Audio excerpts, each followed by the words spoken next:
I didn't realize it until this morning either. So Hey everybody, this is John Spalding with SG Media Group, a portion of S&G Endeavors, doing our Coffee with Jeremy segment again.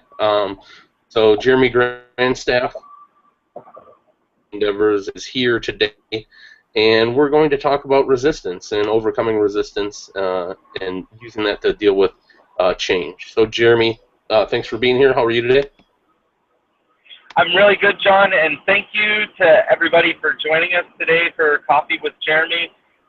Really, the purpose of these weekly chats is to give you an idea of some of the different things that we're working on here at S&G Endeavors and SGE Media Group with regard to helping you manage the change and action that you're trying to create at your company or in your community or with your nonprofit. And so just really glad to be joining you today. We're actually on the road today, so I want to own that for our listeners and our viewers. We do apologize if there's any technical issues with the audio. And with the picture, we're going to do our best to manage that. And so just really glad that you're joining us today. As John said, our topics that we're talking about are resistance. And one of the things that I like to think about as a resistance to change is the cost of what it takes, cost-wise, to get people in the same room to create the change that we want to seek. And so,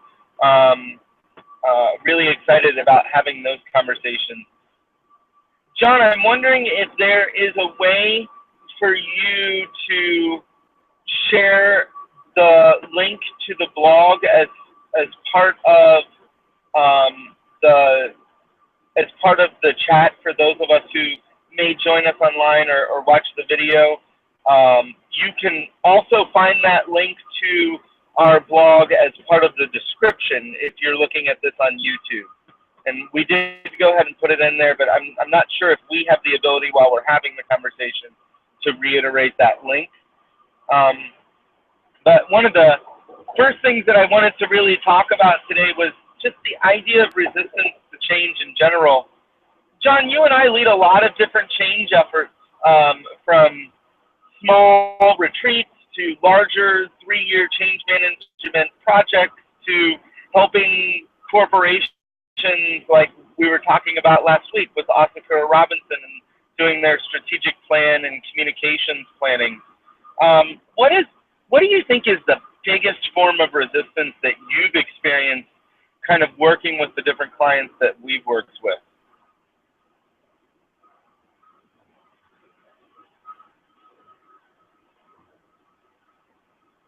John, are you there? Okay.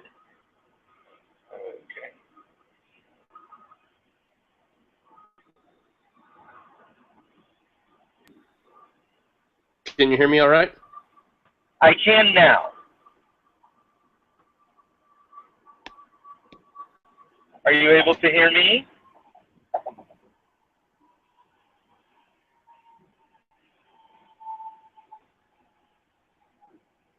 John?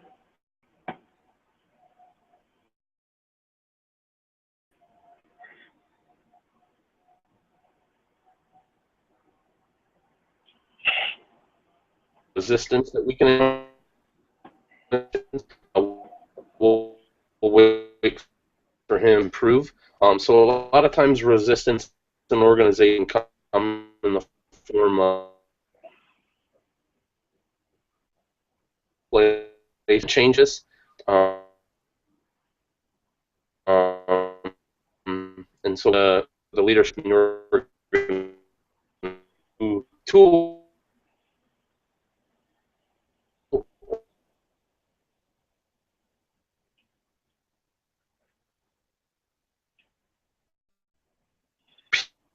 people of opportunity. Um,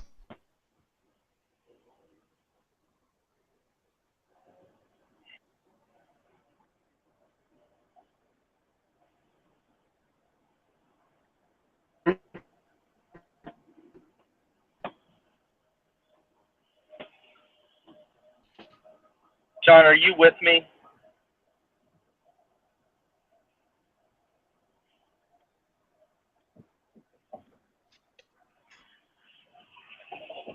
All right, guys, this is a comedy of recorded and what's Okay. not. Having some Jeremy. John, are you able to hear So me now? we're gonna just bear with glitch.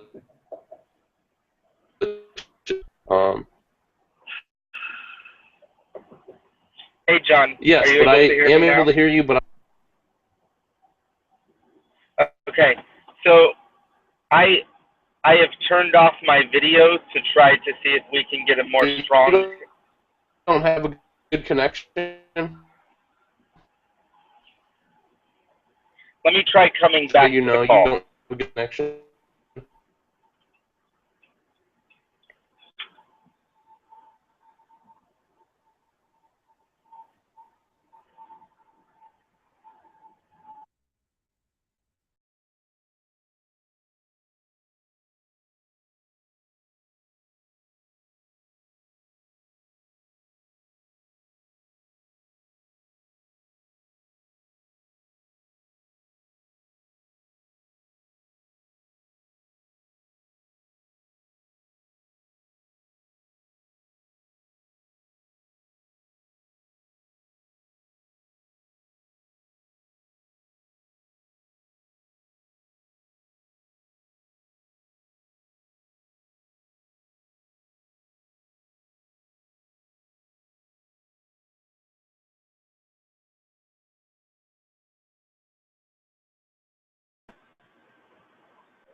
John, are you hearing me now?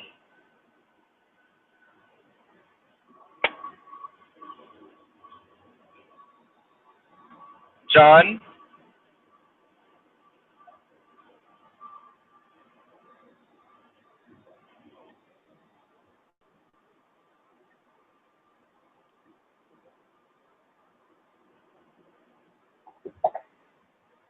I'm showing I've got 4 bars.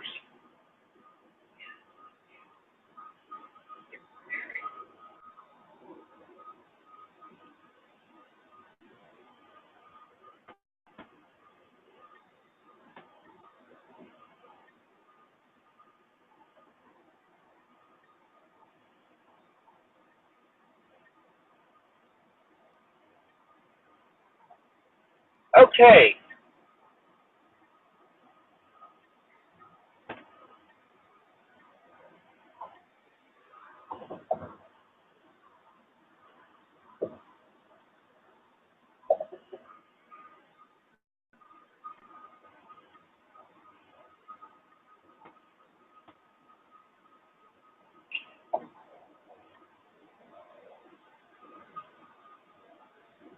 Hey, John.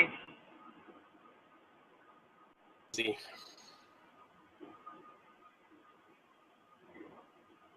Are we still broadcasting at this point? Hey, Jeremy, can you hear me? I can hear you now, yeah. Ha! Can you hear me? Hello?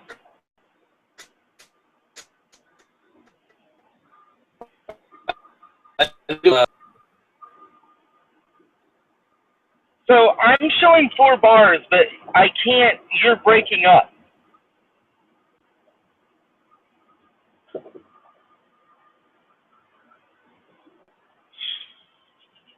Okay, ladies and gentlemen, if we are still streaming, I do apologize for the technical difficulties. We're clearly going to have to reschedule this for another day this week when we can fix the audio connection issues. We'll hit you up with a new link and we'll get this call rescheduled. Do apologize for the technical difficulties. Please stay tuned for more information. And be sure to check out the blog at sgendeavors.com/blog, where you can see our recent blog on the DVF model, a tool that you can use to overcome resistance to change. when in your organization, and also our recent blog Hello? on EngagedChange, which you can find Hello? that talks about. Hi, John. How are you? Good, how are you? Good. So, are we We still haven't been streaming? broadcasting. No, we haven't been streaming since the Okay. first time you got kicked out. Yeah, I'm not sure what's going on because I was showing 4 bars. Oh, you know what? Actually, it does look like we're streaming, so you must have got in right when I got kicked off. So we have been. All right. Well, shall we just pick it right back up? What's that? I said, shall we try to pick it right back up? Yeah, I mean, it'll be weird, but that's fine. Okay. Well, do we have any viewers right now? No, Okay. we had So one earlier. we did. Do we know who that was? No, I was troubleshooting why I couldn't hear anything. Yeah, that was very weird. So, uh, all right. So we can go ahead and keep going, I guess. Okay. I turned my video off just to try to help with our connection issues.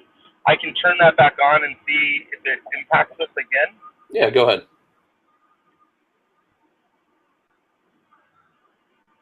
All right. How are we doing now? Can you hear me?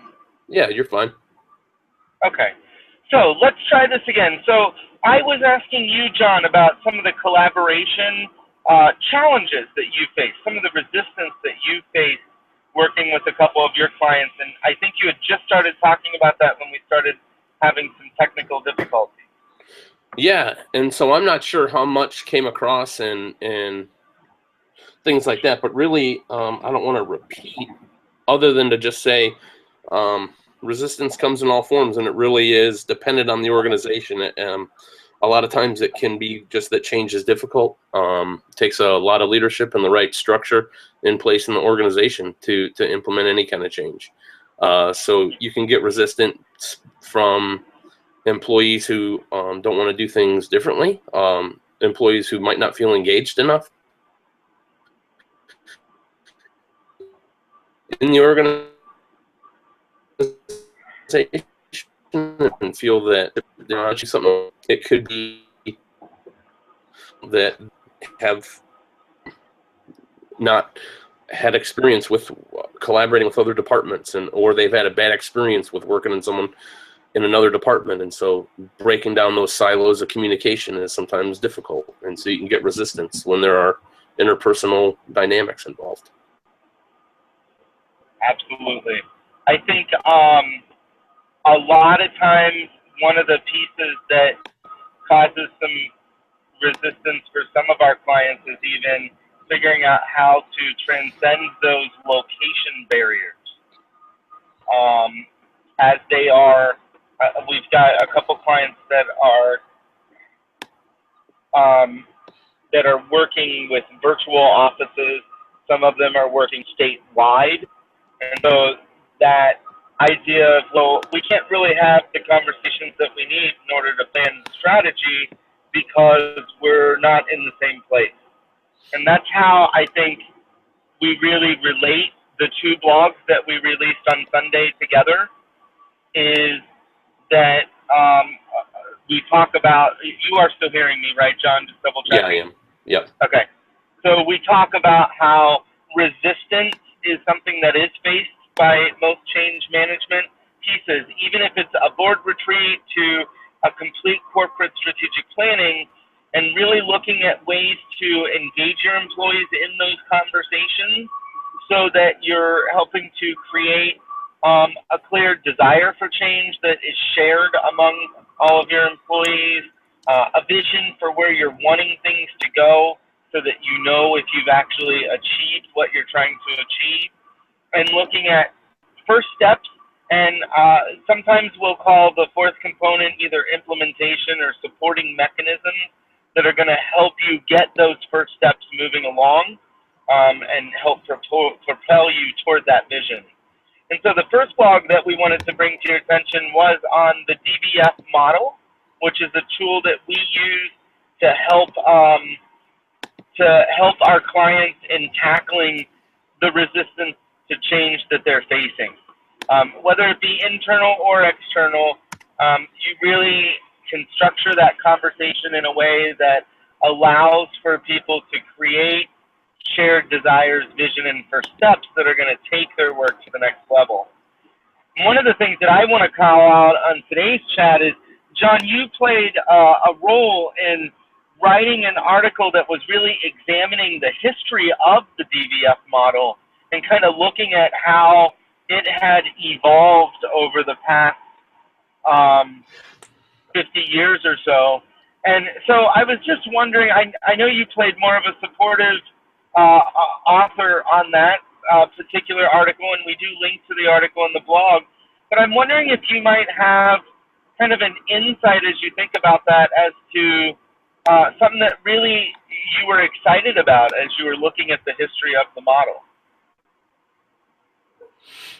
Yeah, that's a good question, Jeremy. So thank you. For the DVF model and working on that paper and kind of going through the history, this is early 60s when this type of work was just starting to come around. And that's the notion of bringing large groups of people together to really work on and look at meaningful, impactful change. And so they said, let's get together with some folks and figure out, what is the root of organizational behavior, and how do we look at and define how to make a change. And so that's when they first started to really look at what those elements were.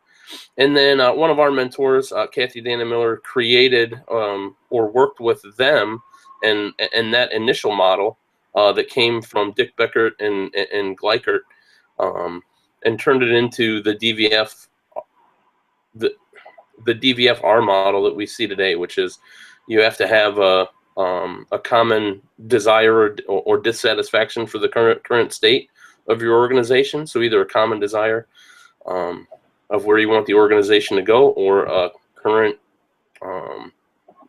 consensus dissatisfaction of where you currently are, and then a broad, compelling, yearning vision for the future, and then marketed, necessary, and timely first steps towards making the change. And so it's had a lot of influence. One of the authors, Ron Kohler of Fenwick Kohler and Associates, he is involved in the wiki for the model, and he keeps up on that. So that's a very good resource to look at for the model, and then just continue to kind of talk about it and introduce folks to the different elements. Yeah, I think, and like I said, like you were saying, resistance does come in many different fashions, in many different ways. I think sometimes for our corporate clients, especially that are spanning different offices, or even our statewide nonprofits that we may work with, one of the challenges that they really face, or one of the resistance to change, if you will, is how do we do it and do it affordably? Especially in today's world where we've got virtual offices happening a lot. How do we have the conversations that we need to have in order to create our next iteration of our strategic plan, or in order to come together and figure out how to solve a computer issue that we've been having for quite some time? There's a variety of ways that you can apply this. And one of the things that we introduced in the second blog that we're featuring this week on our coffee installation is really looking at something called EngagedChange. And it's kind of a model that we have developed. I like to talk about it more as an approach to blending a lot of the different models around change management that exist, and really also blending that with a technology like Maestro Conference or Google Hangouts or other types of virtual tools that we have available to us today that get people in the same quote-unquote virtual room, have the same type of conversations that they would have in person, and be able to break them into the small group type model that we talked about last week when we were talking about ways to increase collaboration. And we actually we've used the virtual approach a lot in our work, especially working with the Nebraska Department of Public Health and other clients. We actually had a client that went through the strategic planning process that spawned engaged change, if you will. And they actually were bringing their constituents together who are O&M, orientation and mobility instructors for blind persons. And they really brought them together to create an iteration of a strategy that they could use to really help better establish their career for the future for O&M instructors and guide dog mobility instructors. One of the things that we found really neat about this project is we did some key evaluation as to how was the success impacted by being virtual as opposed to being in person. And the feedback that we got is that participants did not feel, or they felt that the virtual approach gave them just as much collaborative opportunities, as if they were in person. They didn't feel like they lost something by not being able to be in the same room in person with each other. And overwhelmingly, we saw really great results. And we want to thank the International Society for Organization and Development and Change for publishing an article that we wrote about that experience. And you can find all of that information in the blog as well. So, John, I know that we're going to have lots of opportunities for our clients who want to jump into some maestro calls around a variety of political issues, and we talked about that last week. Mm-hmm. And so we'll definitely keep our readers up to date on that. I think one of the questions that I might ask you is, as you think about the engage change model, which we're really trying to roll out and help people see the benefit that can come with that, what do you think is the biggest, what do you think is like, what's the highlight of that model for you when you're thinking, where could that model really take an organization?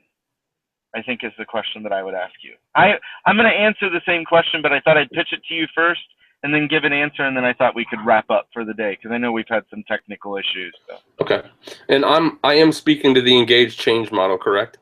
Yep. Okay. So what you guys are looking at on screen is a picture, a graphic of the blog that we posted about our paper and about the 4 meeting process for engage change. And if you look, you can see we have with the DVF model is a desire for change. Where do you want to go? You go over and you see vision, and that's a vision for the organization. It could be a collection of organizations. It could be a collection of people that want to focus on an issue, perhaps healthy families, healthy communities, transportation, cycling issues, maybe workplace issues, whatever your organization or your group of organizations or group of people wants to create a vision on. And then action, this is where it gets into the first steps piece of the model. So we help you take action. We help facilitate conversations to where the people that are on the phone, and it's a conference call. So each of these squares is its own meeting that is carefully planned with a design team from the organization or from the group of organizations or from the people. And we met with you 4 different conversations. And so the first conversation is that one. Second one, we have vision. Action is first steps. First steps towards getting everyone on the same page in the organization towards that vision that you yearn for. And then the last conversation is about implementation. How do you take the desire for change that people have, the vision that they want the organization or group to go, the action or first steps that they need to take, and then how do you implement it? And so we can custom design it for any organization based on the unique and your. Yeah, and I like what John's saying about the custom design piece, because yes, we do use this model and we want to make sure that the model works, and so we're obviously basing that on other techniques and other theories and theories of change and other models of change that have worked for organizations, specifically the DVF model playing a key role in that. But I think I don't want you to feel as a potential user of this model or as a potential client that you have to do exactly these 4 meeting structures. I think the bigger piece is that this gives you a guide to design your conversation in the way that's going to work best for your organization. Next week, John, when we talk, we're going to actually dive further into this. Why is process so important? Why do we keep hammering home on the idea of you've got to have the right process? Why does that matter to our clients? And more importantly, why has that focus on process been something that will drive clients to be more holistic and more innovative and more successful than as if they had used what we call an expert consulting method? And so we'll talk more about that at next week's conversation. We're also going to be joined by one of our leading clients, Bike East Bay, which serves cyclists in the East Bay region, Oakland, and surrounding areas of California. And so we're really excited that Renee is going to join us from Bike East Bay. And I would say, let's go ahead and just say thank you to people for dealing with the technical difficulty pieces. We'll do our best to see if we can edit that out in some way. And thanks for joining for Coffee with Jeremy this week, and stay tuned to next week. We're going to go back to our 2:30 time like we had last week. John, any other final thoughts before we wrap up? I always do, but no, not really. I just appreciate this technology enabling us to do that. I look forward to expanding the conversation. Because there are a lot of other cool things going out there as far as reorganizing and different organizations and different conversations that are happening globally with regards to innovation and sustainability, and organizations kind of getting out of that hierarchical structure and going into more self-organizing and different types of leadership models and things like that. So I look forward to just keeping the Coffee with Jeremy chats going and seeing what people out there, what your reactions are to our stuff. Yep, I totally agree with you, John, and I think because we don't claim to know everything.